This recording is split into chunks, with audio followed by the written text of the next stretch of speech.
गोलियां चलाई, 10 गोलियां चलाई और गोगा बेड़ी की हत्या कर दी। और अब इस मामले में 2 आरोपियों की पहचान कर ली गई है। ये आपको बता दें, जिसके बारे में लगातार सामने आ रही है बात, रोहित के बारे में, उसके बारे में भी जानकारी मिल गई है, क्योंकि पहले सुखदेव को धमकियां दी जा रही थी और कल 3 आरोपी घर में घुसते हैं, बातचीत करते हैं और फिर ताबड़तोड़ फायरिंग करके सुखदेव गोगा बेड़ी की हत्या कर देते हैं। बिल्कुल सीधा ग्राउंड जीरो पर चलेंगे। हमारे साथ अमरदीप और अमित इस वक्त जुड़े हुए हैं। अमरदीप, आरोपियों की पहचान कर ली गई है, कब तक पुलिस इन आरोपियों तक पहुंचेगी, क्योंकि जयपुर का माहौल उस वक्त बहुत गर्म है।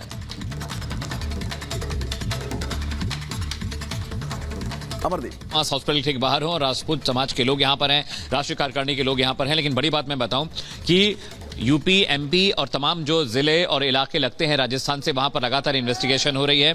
और यहां पर राजपूत समाज ने कह दिया कि जब तक गिरफ्तारी नहीं होती है वो नई सरकार नहीं बनने देंगे। उन्होंने कहा कि उनका जो विरोध प्रदर्शन अभी राजस्थान में चल रहा है और उसके बाद देश भर में विरोध प्रदर्शन होगा। यहाँ पे बहुत सारे लोग हैं जो राजपूत समाज से, उनसे बात करते हैं। क्या नाम है सर? बिल्कुल अमित, हम आपके पास लौटते हैं। सुखदेव गोगा बेड़ी के घर के बाहर ही मौजूद है हमारे सहयोगी अमरदीप। अमरदीप, इस वक्त क्या स्थिति है, क्योंकि हम देख रहे हैं कि पूरे जयपुर में हंगामा मच गया है और फिलहाल क्या स्थिति है, क्योंकि अस्पताल के बाहर भी लोग कह रहे हैं कि हम अंतिम संस्कार नहीं होने देंगे। देखिए, इसमें कोई दोहराई नहीं है। सुखदेव सिंह गोगा बेड़ी राजस्थान का नहीं बल्कि देश का बड़ा नाम था। राजपूत संगठन के हिसाब से राष्ट्रीय राजपूत करनी सेना का जो संगठन उनका था 16 स्टेटों में चलता था।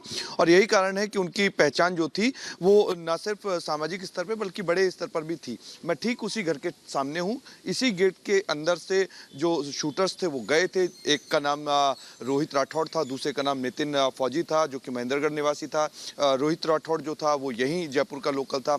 नवीन सिंह जो कि सिरसी रोड का रहने वाला था, उसको इन्होंने यूज किया क्योंकि जान पहचान नितिन सिंह की जो थी वो गोगा बेड़ी से थी। उसी ने ही टूल बना करके अंदर उनका प्रवेश कराया और प्रवेश कराने के बाद में 10 मिनट तक जब वो बात करते हैं उसके बाद अचानक उठते हैं और एक तरफ नितिन फौजी, दूसरी तरफ रोहित राठौड़, दोनों फायर करने लगते हैं सुखदेव सिंह गोगा बेड़ी पर। लेकिन अचानक से फायर होता है नवीन शेखावत पर। नवीन शेखावत वो शख्स जिसको पूरा राज पता था कि किसके संपर्क से वो मिला, किसके संपर्क से उसने एंट्री कराई। उसके बाद ताबड़तोड़ गोलियां मारकर उसको भी यहाँ खत्म कर दिया गया क्योंकि सबूत जो थे वो उनको मिटाने थे।